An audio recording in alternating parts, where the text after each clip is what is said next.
I so appreciate you coming here today and talking. You wanted to talk about some things that have been happening in your life and in your family. And so my understanding is that when you heard I was coming, that this was an opportunity for you just to share some things that have happened and been unpleasant for you both, right? Yes. So thank you for reading through the consent form that I sent you and for making those alterations. I'm very thankful that you went through that, and if you have any questions, do you have any other questions that Everything was good. That's good. It's okay. Okay. Mm-hmm. Well, let's get started. One of the things that I typically make sure that my clients are aware of is that I have always practiced an integration of theology and psychology. So I am ordained with a Christian church, and so my foundational premise is based on biblical foundations of love, acceptance, forgiveness, the creation story of male and female. And so those are some of my foundational worldviews. Now, I understand that our worldviews are very similar. And one of the reasons that I chose counseling and labeled myself as a Christian counselor was because I found that many times Christians did not feel that they could get professional services that understood kind of the spiritual nature of where they were coming from, or even a biblical perspective that was honoring to them. So that's kind of where I've pinned my hat a little bit and found that it was very, very helpful to have a solid base on which to project from. So I typically saw, I'm retired from practice now just about a year, but I typically saw people who had experienced complex trauma, so multiple chronic traumatic situations from young childhood onward and everything in between. So that gives you a little bit of history of my background. So I just hope that you feel comfortable and that you're feeling as comfortable as you can in a situation like this, right, as we have a conversation. Yeah. So maybe we start by just asking you why you want to talk about the circumstances that have happened in the last few years in your life. What is it that you're wanting to talk about? What brings you here now?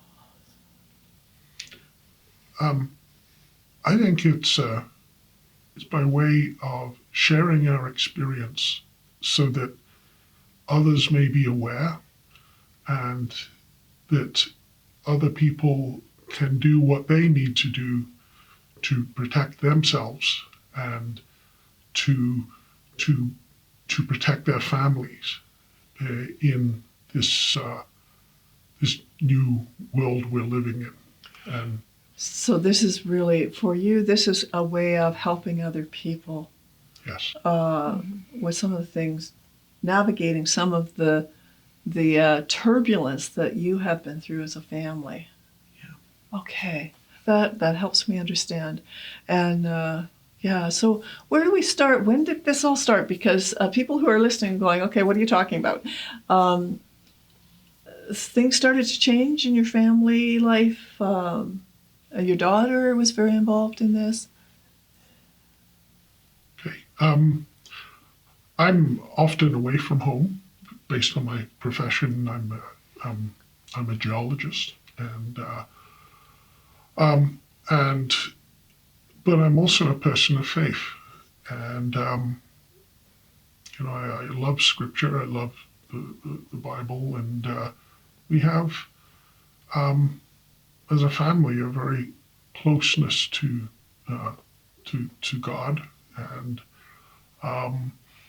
and we've raised our children that way, and we've taught them the importance of a relationship with God,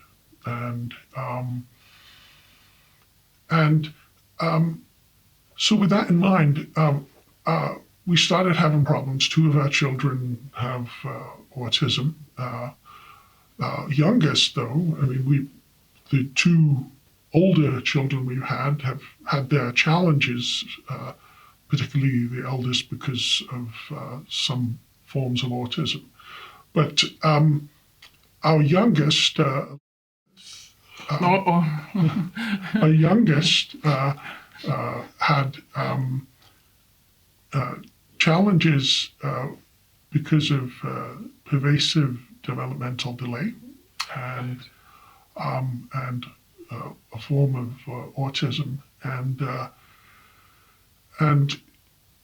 she that started to expose it to express itself in many ways. She seemed to be very distant when she was younger, and then went through an obsession with how she looked.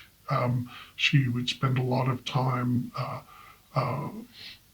saying mean things about herself in the mirror because she felt that she was too overweight, yet she was very skinny. And so she had developed anorexia in a very, very bad way.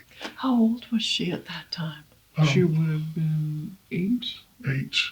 So 8 years old. very young. Very young. Well, that's really, that's very scary for parents to have a child that is anorexic. And so body image, even from a very young age, was very, it was something that to be afraid of, or almost, right? Or she had to fit a certain mold almost. Well, I think it was a way for her to have something that she could control in her life, because she couldn't control her social life. It's very hard when you're on the spectrum to make friends and keep friends. And it appeared that the onset of, she became noticeably thinner, seemed to have coincided with the time when her one friend at elementary school decided to end the friendship. That would be And it was hard for devastating. her. So she was struggling academically and socially, and this was a form of having some control over her life. So this, the autism spectrum that she was on was diagnosed very young, was she? Yes, at preschool. Okay, before she was in school. Yes. So you obviously you've been watching and very concerned and aware, and you saw some things that, hey, this is a red flag, let's get this checked out. Yeah. So parents that you sound like very like normal, good parents that we went to lots of different doctors, and we had many different therapists working on the challenges that she has. But that developed into a pretty severe case. In tandem with the other concerns, it developed into a pretty severe case of anorexia, where she wouldn't eat, and she was wasting away, and to the point that she was going to the hospital for and you just outpatient, and she was losing weight. And they got to the point that the doctors were saying, don't worry about nutrition, just get calories into her mouth. And they were weighing her and watching her very carefully because of this thing. Now, Rachel is very focused on whatever she focuses on, she really focuses on. She blinders to everything else. Everything else, and she focuses on this. And for that time, it was how skinny she can get herself. And so that resulted in her not eating, and we were really concerned. And now I was away a fair bit for work, but I'd come back and we'd have discussions, and I guess now I know the term is a bit of cognitive therapy with my daughter, where I would talk to her about how the body works and why it's important that she eats food. And so in those discussions, I'd go down in the basement and I'd be working out in our little area, and she would come and join me, and we had some really good talks. But part of it was using science to explain what her body was doing. And from that, I explained that you're going to eat. It's just what your body eats.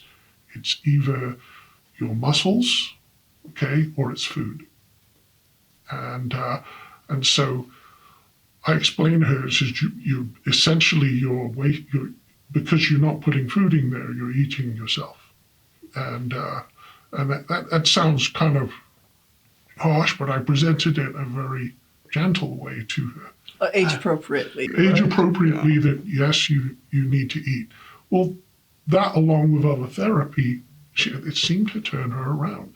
So let me go back to something you said, and I certainly saw it when I was talking with Rachel, that she gets hyper-focused, right? Yes. Is that part of the autism piece? Yes, it is. I Yes, it thought is. so. It was her, excuse me, Rachel's speech therapist noticed she had an obsession with squishy balls, and the red flag kind of went off in the speech therapist's head, thinking that perhaps Rachel is on the spectrum, and she was referred to a program for children on the spectrum. So, because I saw it exhibited, and yet I know that it's hyper-focused, but there's something about that also. So there's the good, the bad, and the ugly of Exactly. all of these things, right? Exactly. And so when I talked with her about the future things and the plans, she's got great ideas, and I could see her light up. Yeah. So that's very hopeful. Yes. Very hopeful. So first of all, she's on the autism spectrum, the diagnoses, very preschool diagnoses. Then by 10, she's anorexic, extremely anorexic. And so you're trying to walk through those things with her. She sounds, because of autism, the social aspect is very difficult anyways for these children, right? And so making good friends, making supportive friends or lifelong friends is very difficult. And because of the singular focus too, other people don't always get that, right? They're kind of like, okay, we're talking here, where have you gone? That kind of thing. So socializing would have been a difficulty even in grade school. But then when we talked, it was certainly an issue by the time she was 12, 11, 12. So sounds like you got the anorexia kind of got through that a little bit. Things started to get better. She began to understand that she actually needed to eat.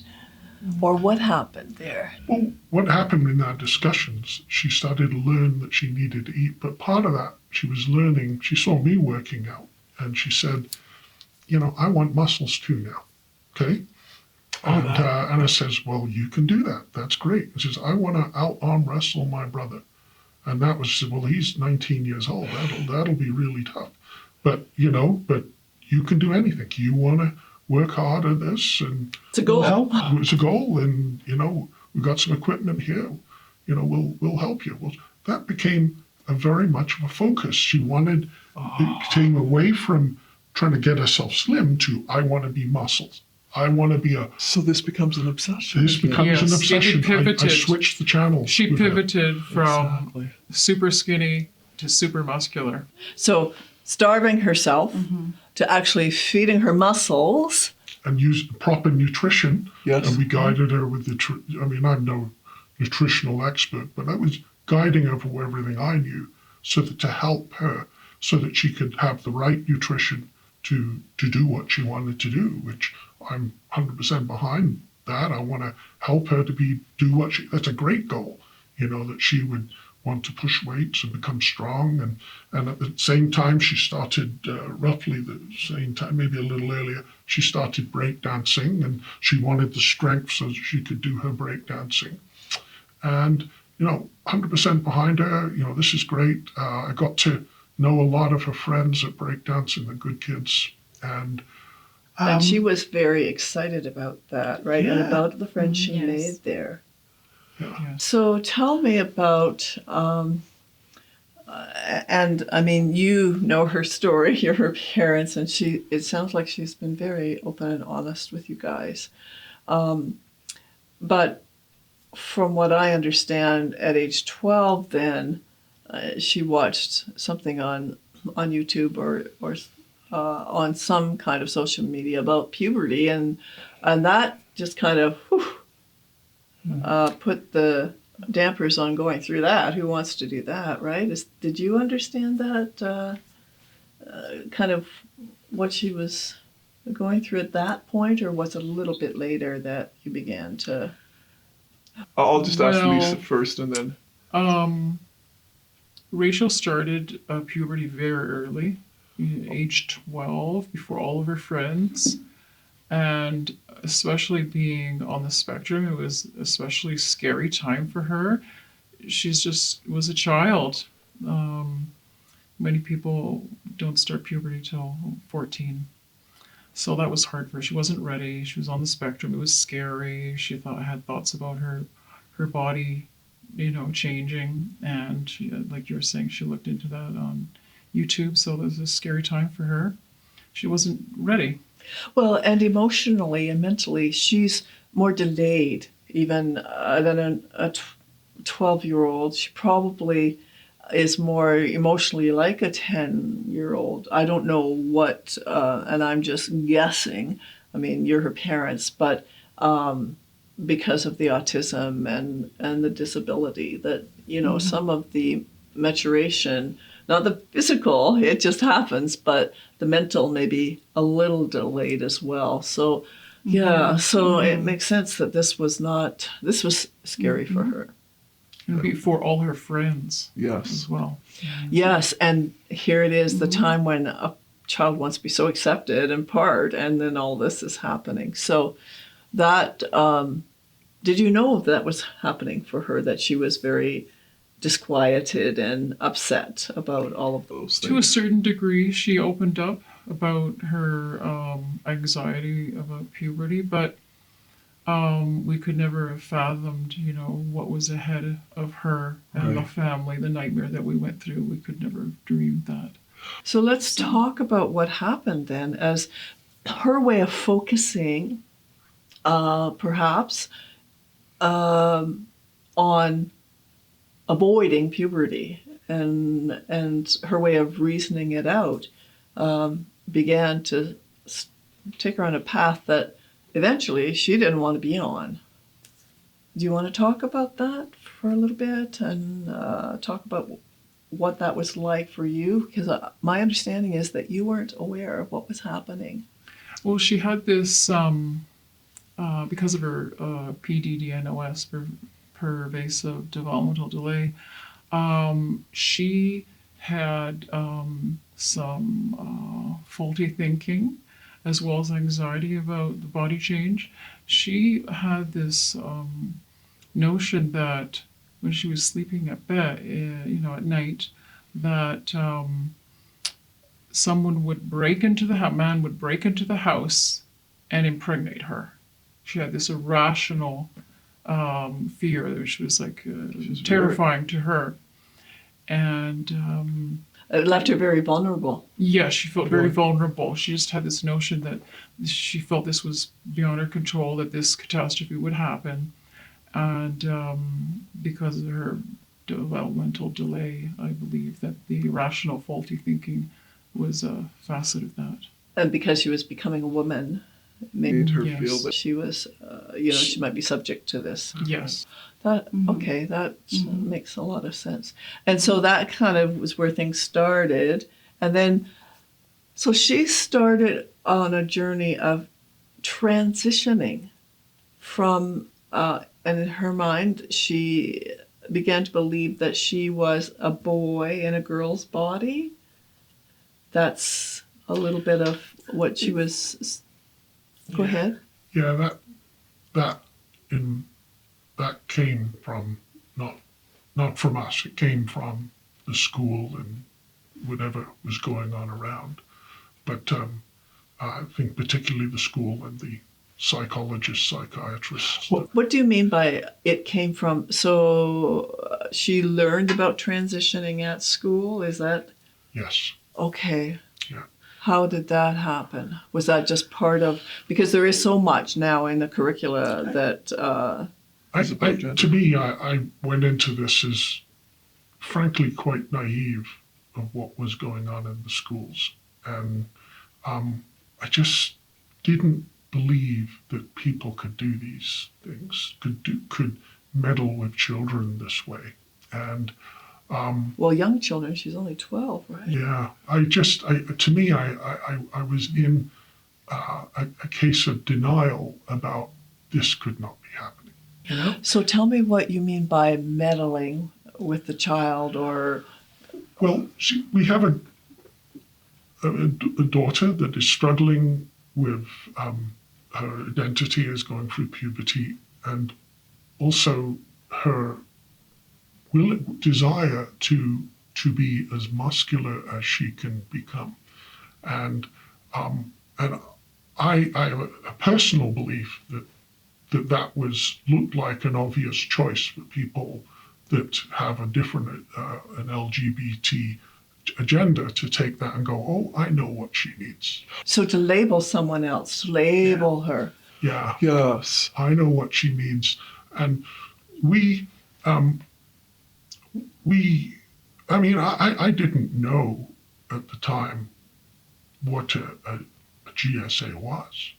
Okay, I had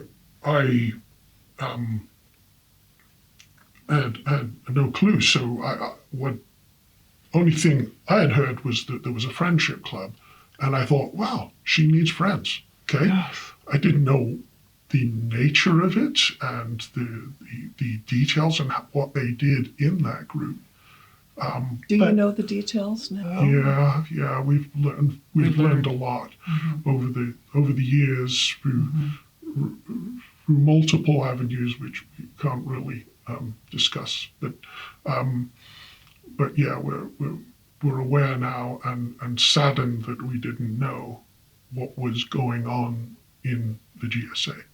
Our approach would have been different. But we didn't know. So when she was 2015, she went to a new school, and it was in that school that they encouraged her to go and talk to her about it. The teachers themselves thought it would be a wise idea to help this young woman who was very muscular, because they thought perhaps that she might have a tendency toward being gender dysphoric or transgender. I mean, there's a difference there, but our society has kind of... They had a girl that was very confused about body dysmorphia, which is different. She wants muscles. She felt she didn't have enough muscles. All she wanted to do was work out, and I think they misread what that meant. What she wanted was a weight room, and she wanted, and there were limitations. They wouldn't let her go in the weight room or get involved with that for safety reasons. And so she couldn't... she had some access, but not enough as what she wanted. Because she was focused on this issue. So that's what she cared about. And so it was, the way they dealt with it appears was, you need more friends, so we'll find a club with friends where you're accepted. And it sounds like they did accept her, but along with that became a whole series of presentations and lessons and indoctrinations about the multiple aspects of the LGBTQ doctrine, and I think that along with that came acceptance, and so along with her agreement of having their friendship came these presentations of what it means, the range of different genders and identities, and discussions about who's what and identification, to the point where they would teach her about transgenderism and Packers. And how to do all that. And how to do it all. And this was going on to a girl that's 12 years old. Well, and my concern as you talk about that is you have a girl that is socially underdeveloped, has learning disabilities, and has there's just a whole ramification of we need to deal with these things and the fixation. You've talked about that right from the get-go, and it's so much part of the autism. What would I say? Symptomatology. So you have that. And you know that whatever she becomes interested in, whether it's bodybuilding or transitioning, it's going to be her focus, right? It's almost like she becomes hyper-focused on any of that. Yes. And we're, especially for autistic children, but for every teenager, just feeling accepted and having friends is so vital to them. It's like vital to their existence, and teenage girls would just about drive you crazy, right? Mm-hmm. But they get on the phone and they talk. I remember having to limit the phone calls and going. Of course, my daughter didn't like that, but that was part of the growing up piece, having friends and being able to really learn how to do friendships and relationships. Part of that process of maturing. So she has all these things kind of going against her. Yeah. So it makes sense that she would want to join a club that promised friendship and acceptance. But what I'd done over the years is I counseled with her, and we spoke, and I guided her helped her get out of anorexia. But I could have helped. If I had been spoken to, I could have said, wait a second here. Yes. Wait a second here. Let's talk here. Let's really, what is going on here? Let's understand who Rachel is, okay? Yes. Let's understand who she is, and let's work together to solve this. But I was not included. So you had no notification that she was attending this club? No. So if your child is in other clubs, do you usually find out about it? I mean, yeah. Well, they used to have a permission slip they'd send home where you would give permission for each clubs. But right. I understand that the GSA was removed from that, and then they stopped sending that. Well, there's no form. We didn't know what it was all about. We were in the dark, really. Other than we knew it promoted friendship. That was mutual understanding. Exactly. So this is my concern in all this, is that the teachers are not therapists. They do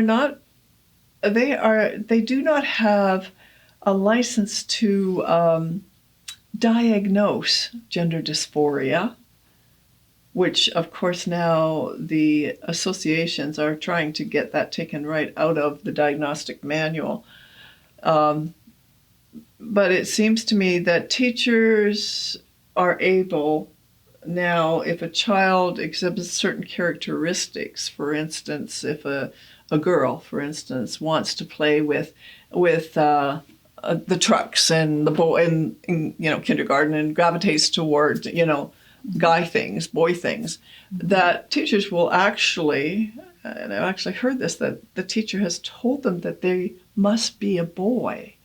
I'm not sure how this came about, but this is actually, to me, if I told someone they must be that way, it's malpractice, I mean, people need to be able to explore, and a child, so no longer can a girl be just a tomboy and enjoy doing tomboyish things, like climbing trees and catching snakes and all that kind of stuff, which that's kind of my history. But I mean, being a tomboy didn't mean you had to become a boy. It meant that you were just not a girly girl. Just fine. Yes. And it was okay. Yeah, it's It fine. was okay 40 years ago. I mean, I Yeah. wasn't Right, worried yes. about it. Other people weren't. We kind of, that's what feminism was all about, really, allowing women to be the characteristics. If they had different characteristics and weren't super feminine, that's okay. So there's some real problems here in the school Real system. problems, It seems yes. to me that there's some real problems. Yeah. So the first inkling that we had, where we heard through that she had been attending a GSA was 6 months after. And by then we'd had a lot of behavioral problems. We started seeing behavioral problems with Rachel. And When did you, just in the 6 months previous, or Yeah, we should- different behavioral problems than had been there before? places where she started expressing that she hated her teachers even, and she was calling them names, and so having real respect problems towards the teachers. And our reaction is to protect the teachers, really, because that's the respect for authority, those who are around you. And when we look back now, it was it looks like it was the other way around. Well, the rage was coming from somewhere. She was very Yeah. angry. We again, in denial, found reasons to explain it. We had a close member of the family that passed away, and so we assumed it was to do with that event, that it was expressing itself in her. But eventually, we found out through a parent-teacher meeting, and even at that time there, I'm always thinking the best and in denial, and I was thinking, oh, that's good. She's being kind and supportive for those people that do have this challenge, and it's really rooted. That's very kind of her and a Christ-like thing to do to help those people that are struggling. And so that was my reaction. It was kind of looking at the bright side and not really, unfortunately, getting more suspicious than I should have been at that time. And then there were medical visits and a doctor that eventually said she has gender dysphoria. Okay, and at that time I just said that's ridiculous. She's a girl. She's a girl. That's when they started suggesting the idea of surgery. And this was literally 2 weeks after we'd heard from the school. We're hearing from a doctor that wants to remove her breasts. So this is, Yeah. she's 12 years old? This is now, she just turned 13.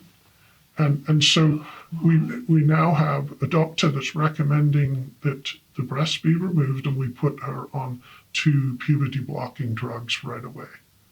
And Now he lied to me, as I would take Rachel to these therapy appointments with this particular doctor.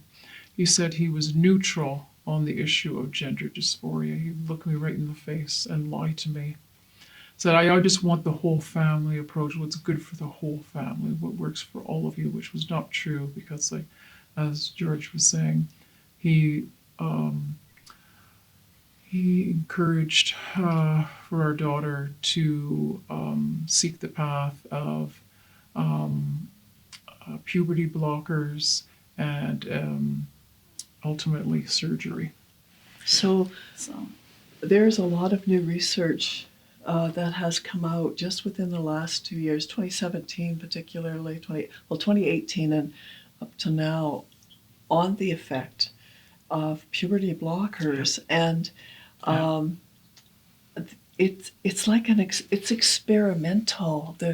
There's an experimental element to this that is very scary with our children, and the fact that there's no research, substantial research of any kind, to say that these have a good outcome for the child. In fact, puberty blockers do just that. They block puberty, but puberty is a time when the whole brain begins to reconstruct, just like neurologically, like a 2-year-old. Like that's the kind of thing that happens in the 12, 13, 14-year-old. Like their brain is reconstructing, everything's growing exponentially.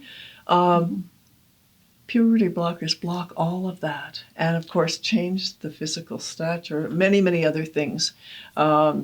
So the doctor recommended those things, even though he didn't actually give any other kind of, or he or she didn't give any other kind of solution. There was only one way that this could be dealt with. Is that what you found? Well, our daughter ultimately confided towards the end of her sessions with this doctor what he was really saying, undermining, exposing his lie to me. Okay. Is that Dr. Yes. Okay, I think that was a little later. Okay, just No. timelines. Oh, timeline. But, Okay. It's a little later. it was a little later because Later. no, but you're right. That's where it came to a head. Well, that was the biggest harm, was with Yeah, Dr. P. Yeah, Well, the harms had been growing along. along the way. But basically, that was in the spring, and we were sent letters that we should send our daughter to a sexual health clinic, and that that is against my faith. I believe that gender is something that God has given us, and Biological. the sex, biological right. is given by God. And I said, I basically, I would not do that, and that's going against fundamental beliefs of our family, and fundamental beliefs of Rachel, fundamental beliefs of Rachel also. Well, and fundamental scientific concepts, right? Yeah. Biological concepts. So it's not just, it's not just from a faith perspective, but it's from this biological perspective or scientific perspective. Exactly. Exactly. And child development, all of those things. Everything said no, but at that time I was quite unaware of the science. I didn't know a lot about this. All I had was my faith to hold on to, and that continued. And basically, there was I'd asked the teachers not to keep her out of GSA, and they frankly ignored me because she continued going. And then at the end of school that year, that was when she attempted suicide, which she had spoken about. I had to come in the bathroom and stop her from hanging herself. So the teachers did not honor your request to advise her maybe not, that you didn't want her to attend. No. So there's this catch-22 with that age. Well, if she chooses to attend, that's one thing, right?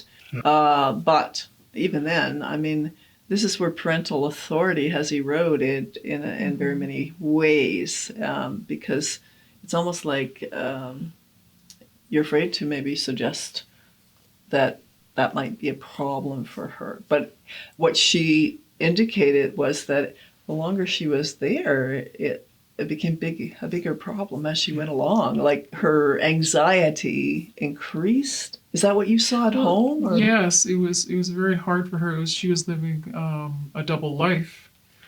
Certain areas of her life. Terrible. She had her name, her female female name, and then at school she had her male persona, and this was causing her a great deal of anxiety and depression. If you can imagine. The longer she attended, she started off by, as she expressed to me, that she was pretending at first just to have friends. But over time, she started believing more and more. And so she started getting to a point where she was completely converted, and I'll use that word, converted, to Right. this way of thinking. And so the That she distance, was a boy. the distance between home, the difference between home and school and her church and even her breakdancing friends had grown so huge that she I think she was in torture, and so she came home and saying, why can't they accept me for who I am? But the thing is that it was a situation was that wasn't who she was. So she was saying, why can't they accept me for who she wanted to, like who she really was as a girl?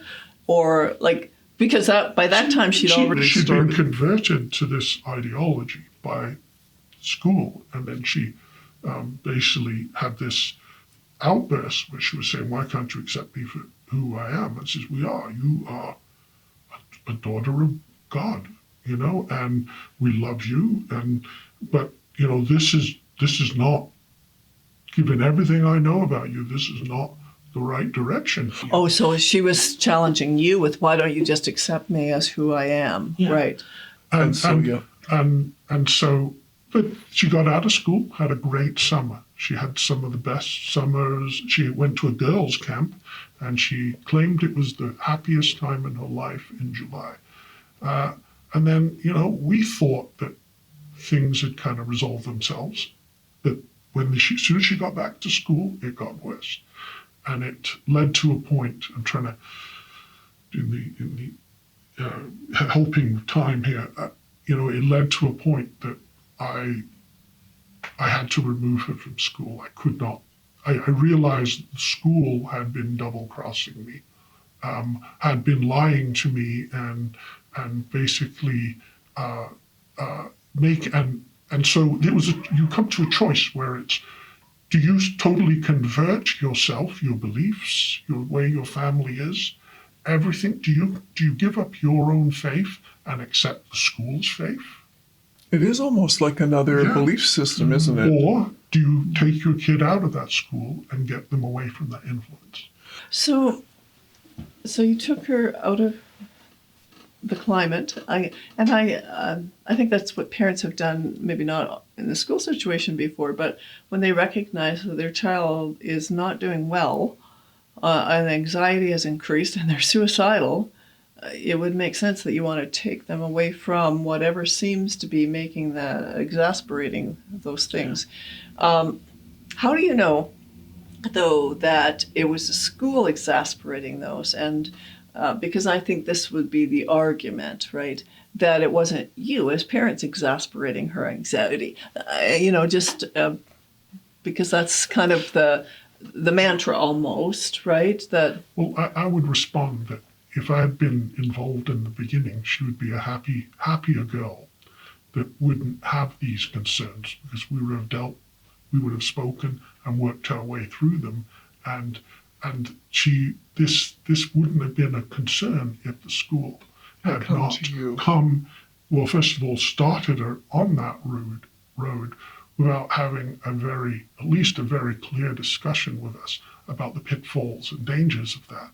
And so exactly, and so the school made that choice to do that, okay? And so rather than saying it's all your fault, I would say, well, we could have worked together on this and figured out and worked together. And I think if we had worked together, she would have never gone to the GSA. Well, the problem with this ideology is that parents are painted with a broad brush that we do not have the best interests of our children.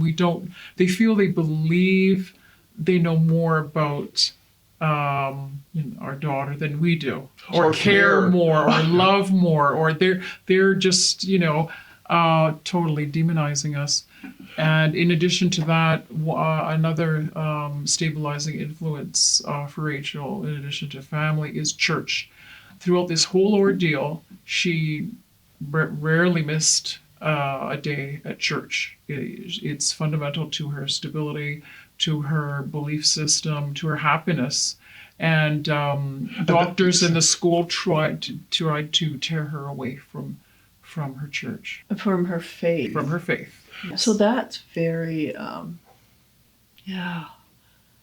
that's very hard to imagine, especially when anything that will anchor a child such as Rachel, that helps to bring safety to her and that sense of security and belonging, which, the church fellowship and her faith would obviously undergird all that. So instead, it was like it was being transferred to this group, that this group will now take care of you. And from what I understand from what she was saying, it started out okay. She felt like, hey, these people are my friends. They're going to accept me just the way I am with all my quirks and, all those things. And but as it went along, that's not the way it was. It was only, we accept you if you do these things. And if you don't do these things, if you decide to change your mind, then you're out. And that's So what their happened. liking of her and caring toward her was conditional. It was on their terms. It's not like the love of a parent. That's right. No one loves a child like a parent. And I get it that there are some parents out there who are not good parents, but they're the minority. I mean, parents want the best for their children. And they're the ones who are actually, I believe, in the best, they have the best interests of their children in mind, and they are the best ones to speak into the life of their child. That's right. And to speak truth Yes. guide them. And I don't see any, I thought this through a lot, I don't see any real issue. I've heard the many different arguments of why a parent shouldn't be involved with these types of discussions with the school, because no matter where they are, if it is a problem with a parent, then the school would be aware, and but if it's a situation like this, then parents can get involved, and we can actually work together with the school to help and put Rachel first. Put her first. And so, but that wasn't what you experienced. And I think overall, when it comes to this situation, only with the GSAs and the transitioning group or the gay lesbian group, they're treated differently, and there's a different kind of, well, you said ideology, and that is to exclude parents. So That's right. tell me, experientially for you, that what this roller coaster has been like, and how are you holding up? Oh, it's been an awful ordeal. It really has been a nightmare. We've seen our daughter anguished to the point that she, as George said, attempted suicide. She had terrible anxiety, panic attacks. What she went through, no adolescent should have to experience this type of manipulation and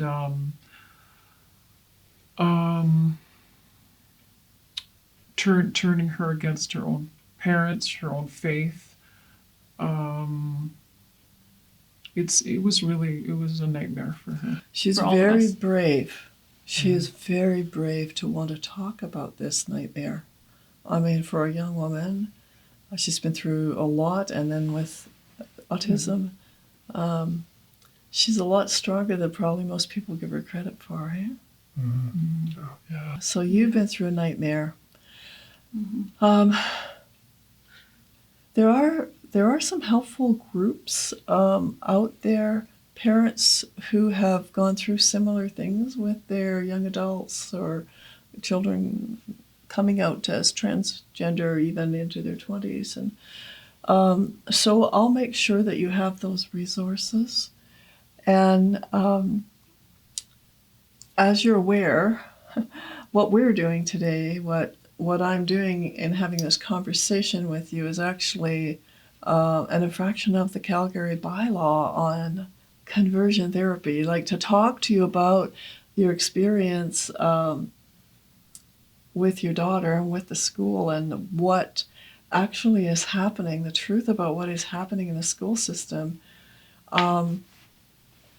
It's not acceptable. So I really do honor you because it's not easy. You've already been through this roller coaster, and I'm so glad that it looks like you're on the other side. That your daughter seems pretty secure now in who she is. I mean, she's still a teenager. There's always I don't know. It's often, for most people, it's into their mid-20s or 30s before they really start feeling secure in who they are and who they want to be and become. So it's a journey, but she seems pretty stable right now. And even though she did talk about having some thoughts of suicidal ideation here and there, it's not pervasive. She doesn't seem to have a plan. I didn't go into that with her. So you may want you will want to keep on top of that as parents as well.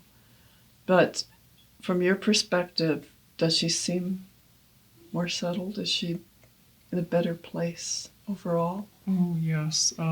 She's just so happy that she was able to, we were able to overcome the manipulation, and that she is comfortable as like a tomboy, a very athletic, muscular young lady.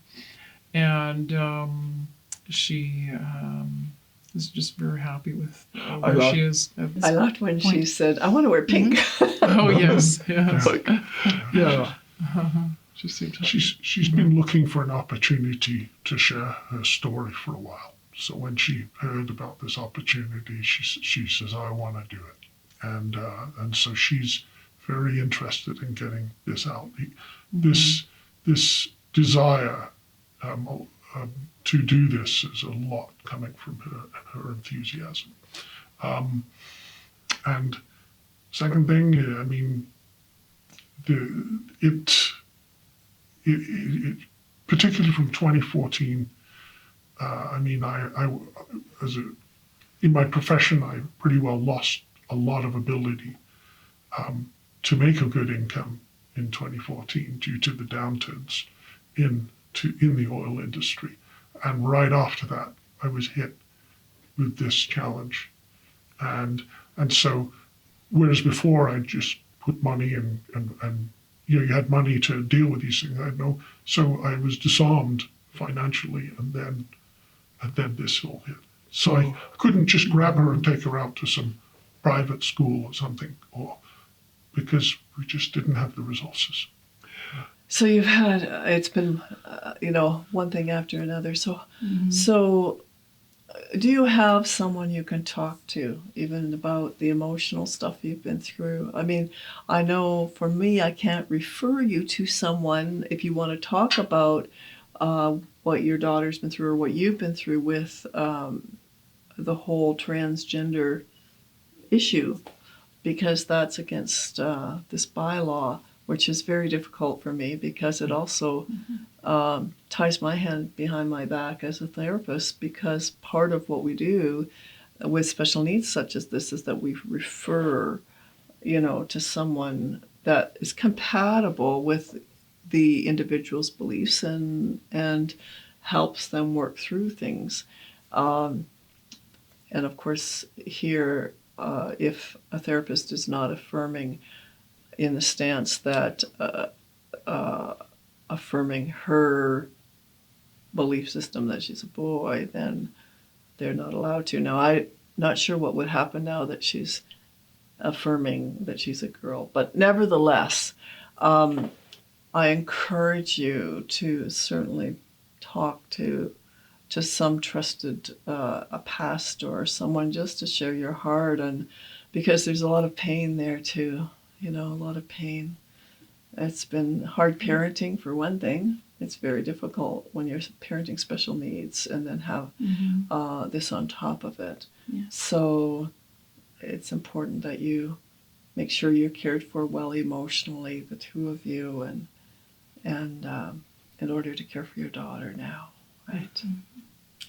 So you have my phone number if you need to call me. Feel free to do that. Thank you. And thank you so much for Thank you for having me. Talking. and Yeah. yeah, onward and upward. You have a teenager that is moving forward. She's in a better place, which is good, and not just because she's chosen to be a girl that she is biologically, but because she's okay with that, and that's where she wants to be, and that's really, really important.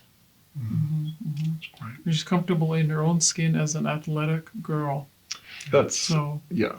actually, recently, my brother gave Rachel a book about, I think the title was something to the effect, "Athletic is Beautiful," or something like that. It was all about athletic girls and beautiful pictures, and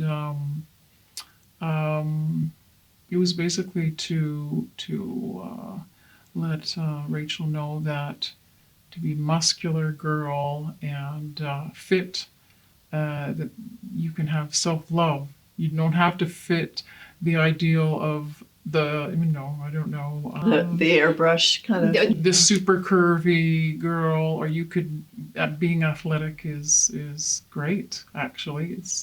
That's really good. So that was helpful for her. This as we finish up, something came to mind here. There's a really good book, it wouldn't be for Rachel, but for you two, called Love Thy Body. I think it's Nancy Piercy is the author. It's an awesome, awesome book. She really goes deep into that understanding of how culture and how we have actually created self-hatred for our own bodies. It's very, very good. So that may be something that you might like to read in the future. So, And I just hope that this interview and the interview with Rachel will help guide and instruct parents so that they can make their choices and guide their children, so that they are aware of the things that we went through. And Some so of the influences, maybe more heavy-handed influences that we weren't anticipating, rather than just gently kind of talking and exploring things with children. Yeah. Well, thank you. We would like parents to be a little less trusting and a little more cautious about what their children learn at school, because there are ideologies out there that are not in the best interest of your children, and you need to have that. You need to have meaningful discussions with your children to let them know what's going on or potentially happening in the school. We want to keep our children safe, and that's one thing that your daughter said, that when she detransitioned, when she kind of came out of that rainbow Dream or something. there was something else she said to it, but anyways, that rainbow dream, that she was actually bullied horrifically. And so the schools are not safe places. In fact, No. I mean, there's always been bullying, but it almost seems like it's upside down now. And if you don't agree, then you are absolutely wrong, and that you're bullied more. So to prevent that kind of thing, it's very hard to prevent it totally, but to help cocoon her a little bit from that, because she needs to feel just loved. At least if she has the safety and security of a family that loves her, then she's able to navigate those waters a whole lot better. Yes, absolutely. Thank you so much again. Thank you. Yeah. Thank you for this be in touch. opportunity. Thank you. Take care.